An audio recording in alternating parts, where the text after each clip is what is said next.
In today's video, I'm going to teach you Squarespace, how to connect your contact form to your email and Google Sheets. Here's the plan. We'll set up a Squarespace form, make sure you get instant email notifications, then pipe every submission into a Google Sheet for easy tracking. No coding required. This is perfect for managing inquiries, bookings, or signups, and it keeps everything organized with real-time updates. You'll need a Squarespace website, a Google account for Sheets, and a free automation tool like Zapier or Make.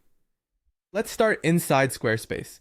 Open the page where you want the form, add a form block and include the basics: name, email, and message. You can always add more fields later.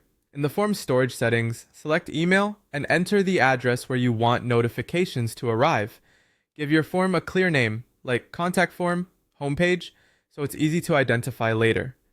Next, still in storage, confirm your email notification settings and click Save. Submit a quick test entry on your site to confirm the message lands in your inbox.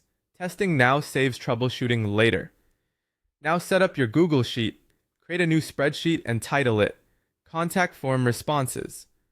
Add headers that match your form fields: name, email, message, and include a date column. Keeping field names consistent will make mapping much smoother. Leave the sheet open for the next step. Because Squarespace doesn't connect to Sheets directly, we'll use Zapier to automate it. In Zapier, create a new Zap. For the Trigger app, choose Squarespace and select the new form submission event, then connect your Squarespace account and run a test to pull in a sample submission. For the Action app, choose Google Sheets and select Create Spreadsheet row. Pick your spreadsheet and worksheet, then map each form field to the matching column: name to name, email to email, message to message, and date to a timestamp from Zapier. Test the Zap to make sure a new row appears in your sheet, then publish it. From now on, every submission will reach your inbox and populate your spreadsheet automatically. Prefer an alternative?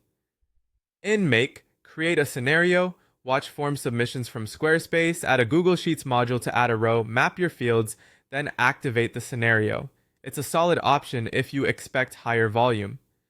A few quick tips. Keep a date column for auditing. Use version history in Google Drive. As a backup, set up an automatic thank you email through Gmail or your automation tool, and use simple charts in Sheets to spot trends over time. That's it. An efficient, hands